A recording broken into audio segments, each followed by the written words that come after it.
Hello everyone, आप सब लोगों का मेरे चैनल बॉटनी सागर में हार्दिक स्वागत है। आज का जो मेरा टॉपिक है वो मिनरल न्यूट्रिशन से रिलेटेड है। और प्रीवियस क्लास के अंदर स्टूडेंट मैंने आप लोगों को मैक्रो न्यूट्रिएंट्स के रोल के बारे में आपको बताया था। और even there are 9 macro nutrients that are beneficial essential for the growth and development of the plants. तो वो मैंने आपको करा दिया है। इवन इसके लिए ट्रिक मैंने आपको बताई थी कि कल पी के कौन मांगे से means calcium, phosphorus, potassium, carbon, hydrogen, oxygen, nitrogen मांगे, मैग्नीशियम एंड सल्फर। क्लियर? तो ये 9 एलिमेंट्स हैं जो जिनको मैक्रो न्यूट्रिएंट्स हम बोलते हैं, और ये प्लांट के मेटाबॉलिज्म को रेगुलेट करते हैं। और इनकी जो नीड है प्लांट को वो हाई अमाउंट में होती है, मींस मोर देन 10 मिली मोल पर kilogram of dry matter. Clear? ये मैंने बताया था। और आज का जो मेरा टॉपिक है वो है role of micronutrient. Role of micronutrients. और माइक्रोन्यूट्रिएंट्स के लिए स्टूडेंट्स आप ऐसे याद रख सकते हैं, इनका जो नंबर है ना वो 8 होता है, 8 इन नंबर। और ये आप इनको कैसे मेमोराइज करेंगे वो ट्रिक मैंने आपको बता रखी है प्रीवियस लेक्चर में। लेकिन आप पीरियोडिक टेबल के अकॉर्डिंग भी इसको बहुत इजीली लर्न कर सकते हैं। भाई आपने पीरियोडिक टेबल में थर्ड पीरियड में थर्ड ग्रुप में आपने देखा है कि डी ब्लॉक एलिमेंट्स हैं, ठीक है। और डी ब्लॉक एलिमेंट एस और पी ब्लॉक एलिमेंट के बीच में आते हैं, ट्रांजिशन एलिमेंट इनको बोला जाता है। तो यहाँ पर scandium, titanium, vanadium, chromium, manganese, iron, cobalt, nickel, clear, और कॉपर और जिंक। ये आप सीरीज देखते हैं कि एटॉमिक नंबर 21 से 30 तक ये सारे एलिमेंट हैं, ठीक है। तो यहां पर आपको क्या करना है कि फर्स्ट 4 एलिमेंट्स को हटा देना है आप लोगों को, क्लियर। और यहां पर कोबाल्ट को भी क्या है, इसको भी हटा देना है ना।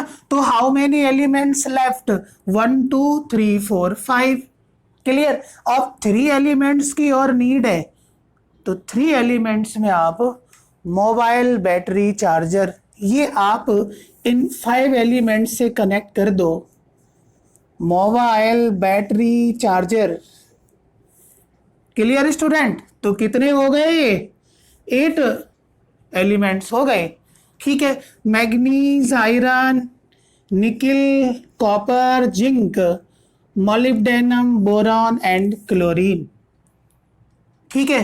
तो ये सभी क्या हैं, माइक्रो न्यूट्रिएंट्स हैं। और इनकी रिक्वायरमेंट्स प्लांट्स को कम होती है, लेस अमाउंट में ये रिक्वायर्ड होते हैं। लेकिन इन सभी माइक्रो न्यूट्रिएंट्स में जो सबसे ज़्यादा जिसकी रिक्वायरमेंट प्लांट को होती है, ठीक है, वो आयरन है, क्लियर। तो आयरन की सभी माइक्रो न्यूट्रिएंट से ज़्यादा रिक्वायरमेंट्स प्लांट्स को होती है, because it is the component of various proteins, various biomolecules that maintain various metabolic activities of the cell, clear. तो ये आप इनको याद रख सकते हैं। अब स्टूडेंट यहाँ पे ये जो कोबाल्ट है ये कहाँ भाग गया, ठीक है, इसको भी लात मारी थी हमने। तो एक्चुअली में क्या है, एक टर्म और आती है बेनिफिशियल एलिमेंट। क्या टर्म आती है, बेनिफिशियल एलिमेंट, नाम से ही आपके समझ में आ रहा है, ठीक है। बेनिफिशियल एलिमेंट भी मेटाबॉलिक एक्टिविटीज को रेगुलेट करते हैं, but they are required by higher plants, ठीक है। तो हायर प्लांट्स के लिए ही ये एसेंशियल हैं। क्लियर। और इसमें आपके 4 बेनिफिशियल एलिमेंट आते हैं, जिसमें कोबाल्ट ये वाला, ठीक है, सोडियम, सिलिकॉन और सेलेनियम, ये चारों बेनिफिशियल एलिमेंट है, क्योंकि they regulate metabolic activities, they are needed by the higher plants for their growth and development. Clear. तो इसको आप कैसे याद रख सकते हैं? तो कोना सी से ऐसे आप याद रख सकते हैं। ठीक है, इसको कैसे याद रख सकते हैं आप? कोना सी से मीन्स कोने में शीशा रखा हुआ है, कोने में शीशा है। ठीक है, कोना सी से। क्लियर। को मीन्स कोबाल्ट आप समझ रहे हैं, ना मीन्स सोडियम, SiC से। ठीक है, ये क्या है? सिलिकॉन है और ये सेलेनियम है। क्लियर। क्योंकि ये सारे एलिमेंट भी वेरियस मेटाबॉलिक एक्टिविटीज में क्या है? पार्टिसिपेट करते हैं। तो बेनिफिशियल एलिमेंट इनको बोला जाता है। मीन्स जो 17 एसेंशियल एलिमेंट हैं, इनके अलावा 1 2 3 4 ये 4 और एलिमेंट हैं, they are also needed by the plant. तो ओवरऑल कितने एलिमेंट हो गए? ये 21 एलिमेंट हो गए, 17 वो और 4 ये। ठीक है, इज इट क्लियर? तो 71 एलिमेंट को आपको याद रखना है बहुत अच्छी तरीके से। ठीक है, इज इट क्लियर? इवन ये मैंने आपको जो थर्ड पीरियड में, थर्ड ग्रुप में, ये मैंने आपको जो सीरीज बताई है स्कैंडियम से जिंक तक, ठीक है, इसकी भी एक ट्रिक है, वो आप सुन लीजिए। ठीक है, ये ट्रिक ये है कि साइंस टीचर विनीता करमन की, ठीक है, साइंस टीचर विनीता करमन की फेंको निगाहें क्यों जलाती। ठीक है, is it clear? Science teacher Vinita Karman की, कहाँ की है? करमन की है। और करमन यहाँ पे बॉर्डर पर, हरियाणा यूपी बॉर्डर पर एक गांव पड़ता है। ठीक है, फेंको निगाहें क्यों जलाती। क्लियर, आप समझ गए होंगे। ठीक है, अब 1 बाय 1 इनका रोल आप लोगों को समझना है। ठीक है, सबसे पहले मैं यहाँ पे बात करूं जो सबसे ज्यादा जरूरी है माइक्रोन्यूट्रिएंट्स में, जिसकी प्लांट्स को सबसे ज्यादा नीड होती है, और वो एलिमेंट है दैट इज द आयरन। तो फर्स्टली स्टूडेंट, आयरन को आप समझ सकते हैं, आयरन Fe। ठीक है, प्लांट इसको जो एब्जॉर्ब करते हैं वो Fe3+ आयन की फॉर्म में एब्जॉर्ब करते हैं। और ये आयरन की क्या है? कौन सी फॉर्म है? फेरिक फॉर्म में, फेरिक आयन से है। ठीक है, तो आयरन को एब्जॉर्ब करते हैं प्लांट फेरिक आयंस की फॉर्म में। इसके बाद में एक बात और मैंने आपको बताई थी कि सभी माइक्रोन्यूट्रिएंट्स में आयरन रिक्वायर्ड इन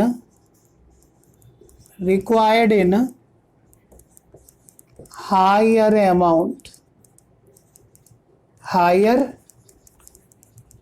अमाउंट्स। ठीक है, हायर अमाउंट्स में as compare to other micro nutrients.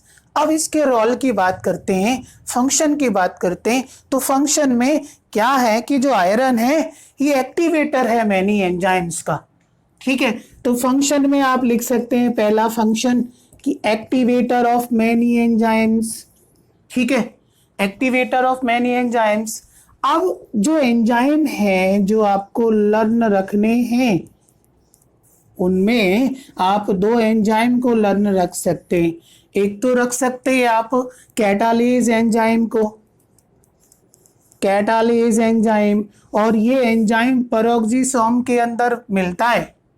ठीक है, और पेरोक्सिसोम के अंदर ये हाइड्रोजन पेरोक्साइड को डिग्रेड करता है। ठीक है, क्लियर? ये मैं आपको फोटोसिंथेसिस में ये टॉपिक आएगा, फोटो रेस्पिरेशन, जिसमें तीनों सेल ऑर्गेनेलीज इन्वॉल्व होते हैं, chloroplast, peroxisomes and then mitochondria. तो वहाँ पे मैं डिस्कस करूँगा। तो कैटालेज एक बहुत ही स्पेसिफिक एंजाइम है पेरोक्सीसोम्स का, इसको आयरन एक्टिवेट करता है। दूसरा एक एंजाइम है जिसको ये एक्टिवेट करता है, दैट इज एकोनिटेज। दूसरा एंजाइम कौन सा है? एकोनिटेज।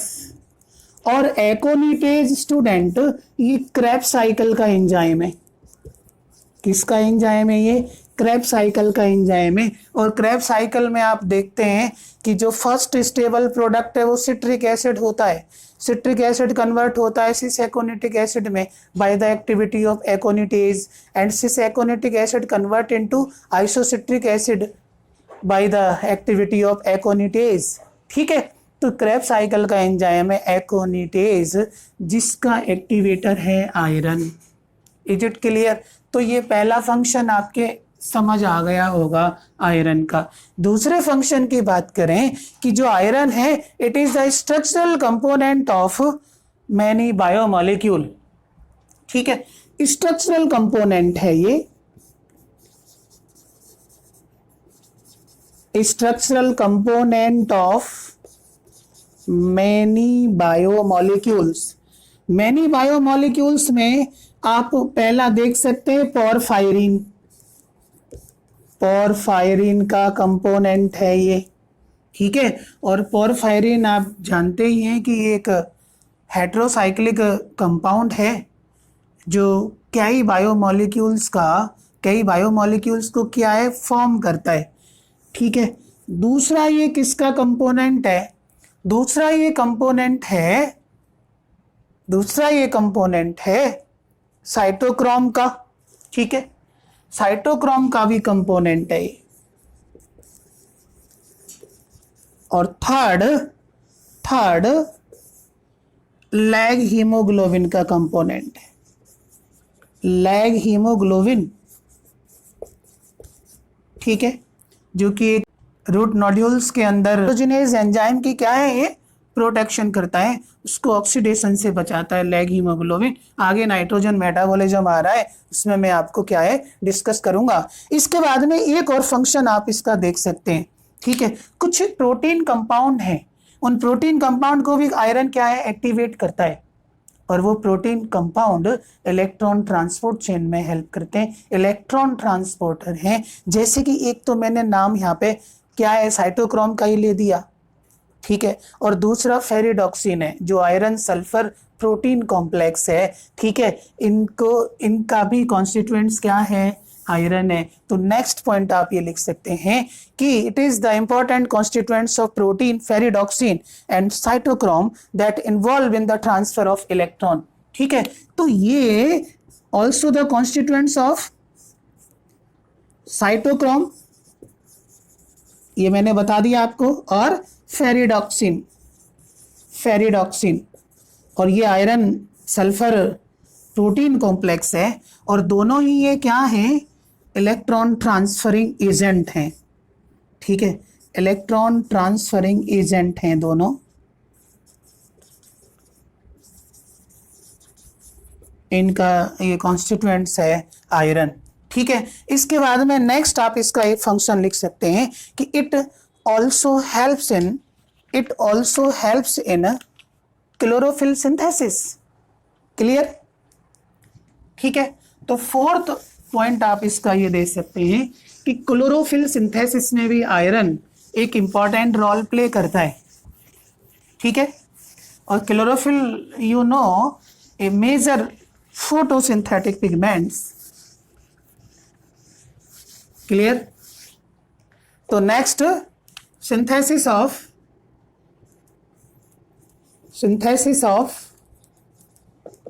Chlorophyll molecule. ठीक है, ये आपके फंक्शन हो गए आयरन के। और आयरन के बाद में फिर आप नेक्स्ट एलिमेंट ले सकते हैं। नेक्स्ट एलिमेंट आप मॉलिब्डेनम को ले सकते हैं। ठीक है ना?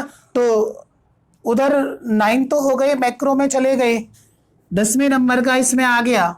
ठीक है, अब यहाँ पे यदि नेक्स्ट में माइक्रो न्यूट्रिएंट्स की बात करूं, इवन माइक्रो न्यूट्रिएंट्स में आयरन हो गया है। सेकंड आप यहाँ पे ले सकते हैं मॉलिब्डेनम को ले सकते हैं। मॉलिब्डेनम, ठीक है, मॉलिब्डेनम को ले सकते हैं आप, और मॉलिब्डेनम का जो सिंबल है वो MO है, ठीक है, और इसको प्लांट एब्जॉर्ब करते हैं मॉलिब्डेट आयन की फॉर्म में।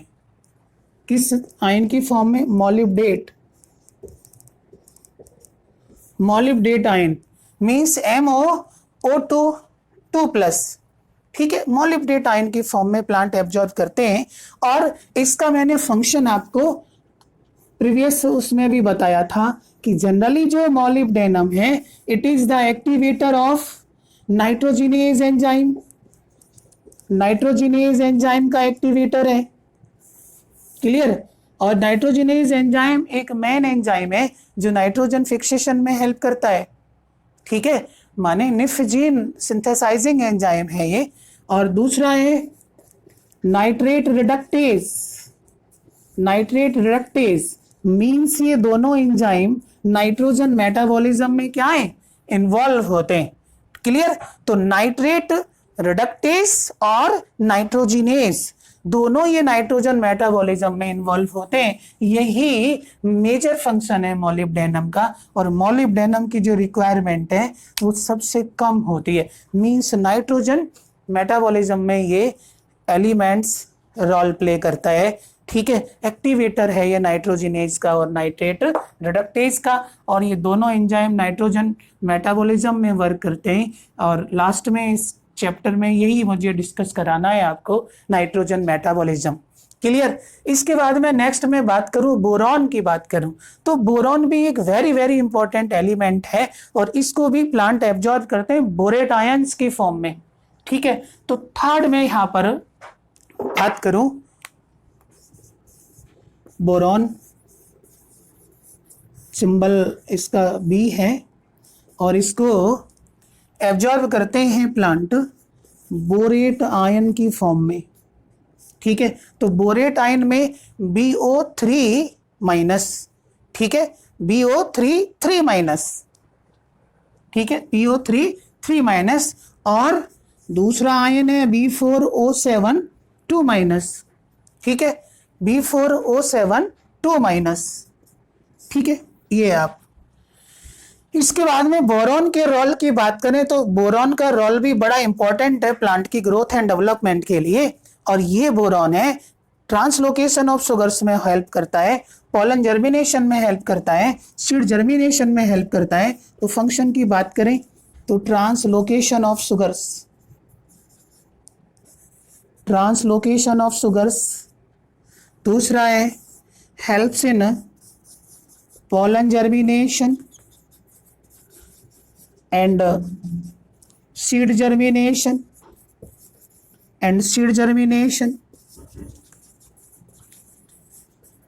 ठीक है।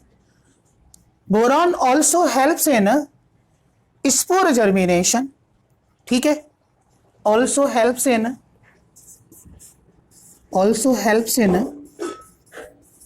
Spore germination, also helps in flowering, and fruiting, ठीक है, also helps in flowering and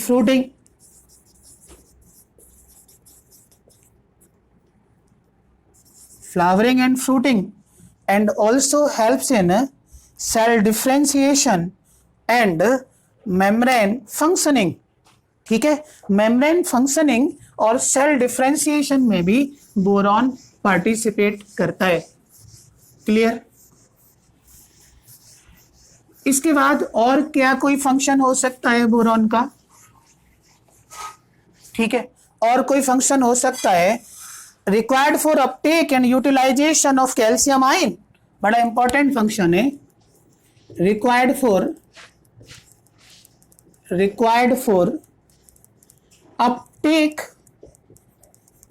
and utilization of calcium ion, clear.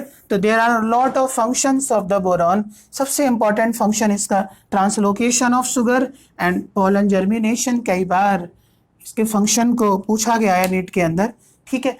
मैंने आपको बोला था कि यहाँ से एक क्वेश्चन डेफिनेटली आना है आपका, role of macro and micro nutrient में से, ठीक है।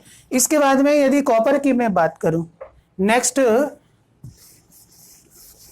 एलिमेंट्स कॉपर, ठीक है।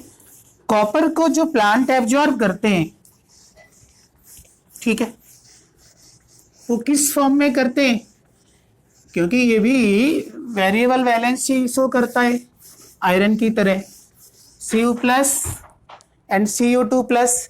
तो प्लांट एब्जॉर्ब करते हैं कॉपर को Cu2 प्लस फॉर्म में, जिसको क्यूप्रस फॉर्म बोलते हैं, ठीक है। तो नेक्स्ट यहाँ पे कॉपर आ जाता है। प्लांट एब्जॉर्ब करते हैं क्यूप्रस आयन की फॉर्म में, क्यूप्रस, और यदि कॉपर की एक वैलेंसी है तो उसको क्यूप्रिक बोलेंगे हम, ठीक है। कॉपर का क्या रोल है? कॉपर का रोल क्या है कि बहुत सारे बायोमोलिक्यूल हैं, प्रोटीन्स हैं जिनका ये कंपोनेंट है, ठीक है। प्लास्टोसाइनिन का ये कंपोनेंट है, साइटोक्रोम ऑक्सीडेज का कंपोनेंट है, ठीक है। तो इसका फंक्शन क्या हो सकता है कॉपर का, कि कंपोनेंट ऑफ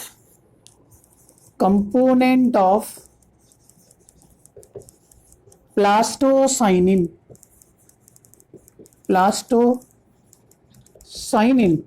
अब जो प्लास्टोसाइनिन है ये क्या है?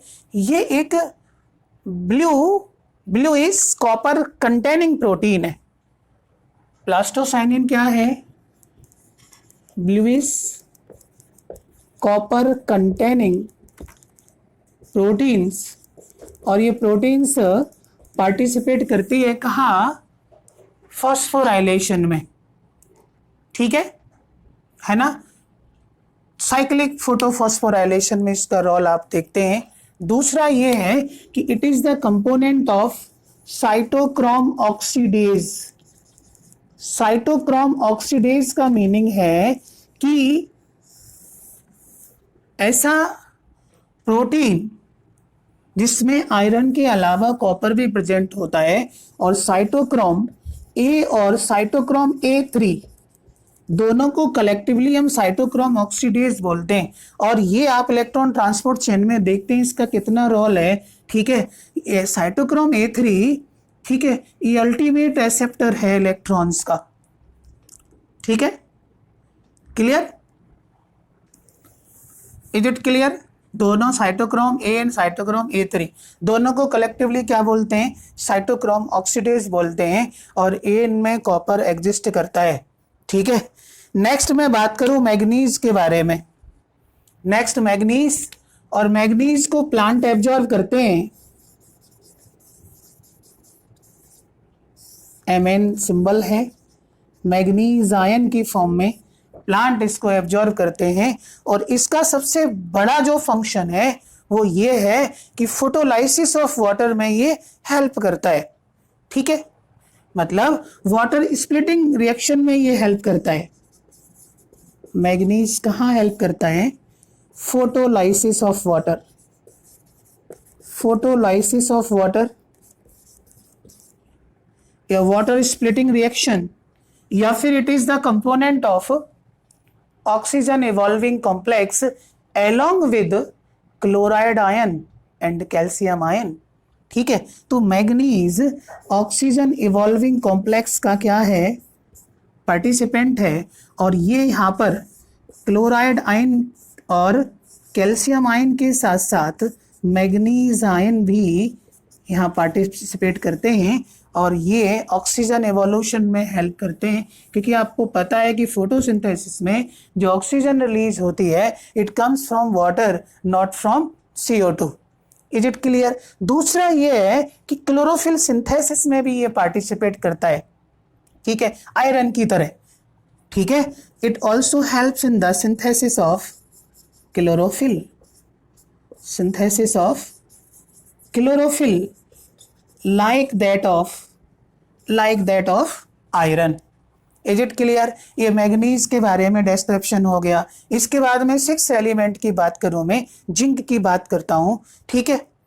हाँ, एक बात और कि मैग्नीज बहुत सारे एंजाइम को भी एक्टिवेट करता है। उन एंजाइम्स को ये एक्टिवेट करेगा जो फोटोसिंथेसिस में इन्वॉल्व होंगे, रेस्पिरेशन में इन्वॉल्व होंगे, ठीक है। बहुत सारे एंजाइम्स को ये एक्टिवेट करता है जो रेस्पिरेशन में इन्वॉल्व होते हैं, फोटोसिंथेसिस में इन्वॉल्व होते हैं और नाइट्रोजन मेटाबॉलिज्म में इन्वॉल्व होते हैं। ये रोल है मैग्नीज का और प्लांट इसको एब्जॉर्ब करते हैं मैग्नीज आयन की फॉर्म में।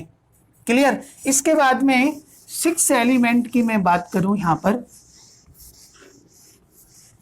6 नंबर का जो माइक्रोन्यूट्रिएंट्स हम ले सकते हैं, जिंक को ले सकते हैं, ठीक है। और जिंक को भी प्लांट क्या है, एब्जॉर्ब करते हैं जिंक आयंस की फॉर्म में, Zn2+ की फॉर्म में इसको प्लांट एब्जॉर्ब करते हैं, ठीक है। तो 6 नंबर का जो एलिमेंट है दैट इज द जिंक, ठीक है। और जिंक को प्लांट एब्जॉर्ब करते हैं जिंक आयंस की फॉर्म में। और जिंक का भी एक जबरदस्त रोल है, ये एक्टिवेटर है मैनी एंजाइम्स का, लाइक अल्कोहल डिहाइड्रोजिनेज, कार्बोक्सिलेज और carbonic anhydrase.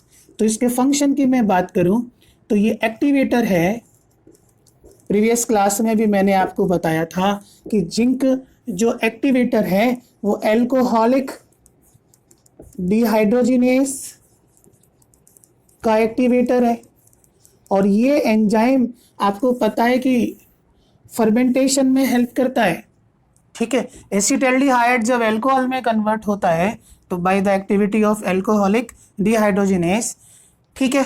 It is also the component of carboxylase enzyme, ठीक है। And it is also the activator of carbonic anhydrase. Carbonic anhydrase fastest enzyme of the nature, that is the carbonic anhydrase, ठीक है। RBC की membranes के में भी ये present होता है कार्बोनिक एनहाइड्रेज। क्लियर? दूसरा आप इसका फंक्शन ले सकते हैं कि ये प्रिकर्सर है ऑक्सीजन सिंथेसिस के लिए और ट्रिप्टोफान सिंथेसिस के लिए। दूसरा हम ये ले सकते हैं कि जो जिंक है it is the precursor of, ठीक है, oxygen synthesis and tryptophan synthesis, ठीक है। Oxygen you know that A plant growth regulator है और ट्रिप्टोफान एक very very important amino acid है, ठीक है। दोनों का ये प्रिकर्सर है कौन, that is the zinc. Clear? इसके बाद में 7 नंबर पे हम क्लोरीन को ले सकते हैं, ठीक है। क्लोरीन को ले सकते हैं और क्लोरीन को प्लांट एब्जॉर्ब करते हैं क्लोराइड आयंस की फॉर्म में। और इसका जो फंक्शन हम ले सकते हैं बिल्कुल पोटेशियम की तरह, जो क्लोरीन है ये कैटायन एनायन बैलेंस को रेगुलेट करते हैं, ठीक है। तो इसका फंक्शन हम ये लिख सकते हैं कैटायन एनायनिक बैलेंस, ठीक है। Maintain anion cation balance in the cell, ठीक है। दूसरा हम ये कह सकते हैं कि it is the component of water splitting reaction, that is oxygen evolving complex, उसका एक्टिवेटर है। अभी मैंने आपको किसमें बताया था, मैग्नीज में बताया था कि ये मैग्नीज कैल्शियम के साथ ये ऑक्सीजन इवॉल्विंग कॉम्प्लेक्स बनाता है, ठीक है। And this complex is play an important role in the evolution of the oxygen during the photolysis of water, ठीक है। तो ये वाटर स्प्लिटिंग रिएक्शन में हेल्प करता है, that is photolysis of water में हेल्प करता है, क्योंकि ये यहाँ पर कैल्शियम मैग्नीज के साथ मिल करके फोटोलाइसिस ऑफ वाटर में हेल्प करता है, ठीक है। क्लियर? इसके बाद में नेक्स्ट हम ऐसे भी कह सकते हैं कि ये ट्रांसफर ऑफ इलेक्ट्रॉन्स में हेल्प करता है, ठीक है, from water to pigment system 2, ठीक है। क्लियर? वाटर से जो इलेक्ट्रॉन है वो कहाँ जाते हैं, पिगमेंट सिस्टम को, तो उसके लिए रेस्पॉन्सिबल ये पूरा ठीक है, तीनों जो एलिमेंट हैं, चाहे वो मैग्नीज है, चाहे वो क्लोराइड आयन है या फिर कैल्शियम आयन है, तीनों ही ऑक्सीजन इवॉल्विंग कॉम्प्लेक्स को बनाते हैं। क्लियर। इसके बाद में नेक्स्ट यहाँ पे मैं लास्ट बात करूं, लास्ट माइक्रोन्यूट्रिएंट्स की, that is called as nickel. ठीक है, निकिल का क्या रोल है, इसको भी प्लांट एब्जॉर्ब करते हैं निकिल आयंस की फॉर्म में। ठीक है, और इसका जो इम्पोर्टेंट रोल है कि ये एक्टिवेटर है, निकिल एक्टिवेटर है मैनी एंजाइम्स का, जिसमें से दो आप एंजाइम याद रख सकते हैं कि यूरिएज का एक्टिवेटर है ये, और हाइड्रोजिनेज का एक्टिवेटर है। क्लियर। और लास्ट में ये निकिल की मैं बात करूं, इसको प्लांट एब्जॉर्ब करते हैं निकिल आयंस की फॉर्म में। ठीक है, फंक्शन की बात करें तो सबसे अच्छा फंक्शन क्या है इसका कि it is the activator of what, urease enzyme. ठीक है, यूरिया स्प्लिटिंग एंजाइम है ये inside the body of the plant. And दूसरा हाइड्रोजिनेज का एक्टिवेटर है निकिल। क्लियर। तो इस तरीके से ये आपके न्यूट्रिएंट्स हो जाते हैं। ओवरऑल आपको याद रखना है 17 तो हैं क्या एसेंशियल एलिमेंट और 4 हैं बेनिफिशियल एलिमेंट। तो 21 एलिमेंट्स को आपको मेमोराइज करना है, सबके रोल को आपको ध्यान में रखना है। क्लियर। तो इस तरीके से ये स्टूडेंट ये रोल हो जाते हैं। और नेक्स्ट टाइम मुझे आपको जो डिस्कस करना है, ठीक है, वो मुझे डिस्कस करना है आपको डेफिशिएंसी सिम्टम्स के बारे में। ठीक है ना। तो उसमें बहुत सारे टर्म आप पढ़ेंगे, क्रिटिकल कंसंट्रेशन क्या है, मोबिलिटी ऑफ एलिमेंट्स किस टाइप से होती है प्लांट की बॉडी में, डेफिशिएंसी सिम्टम्स किस तरीके से अपीयर होते हैं। ठीक है, कॉमन जो डेफिशिएंसी सिम्टम्स हैं, ठीक है, चाहे वो क्लोरोसिस है या फिर नेक्रोसिस है या फिर inhibition of cell division, stunted growth, premature fall of leaves and fruits, ठीक है, या फिर डिले इन फ्लावरिंग। तो जितने भी ये डेफिशिएंसी सिम्टम्स हैं, how they appeared in the plant, तो वो सारा मुझे डिस्कस करना है। इसके बाद में अपटेक ऑफ मिनरल्स के बारे में आपको मुझे समझाना है। ठीक है, और नेक्स्ट लेक्चर में ये मुझे आपसे डिस्कस करना है। तो आप अच्छे से पढ़ते रहें स्टूडेंट, मेहनत करते रहें आप। All the best student, see you again.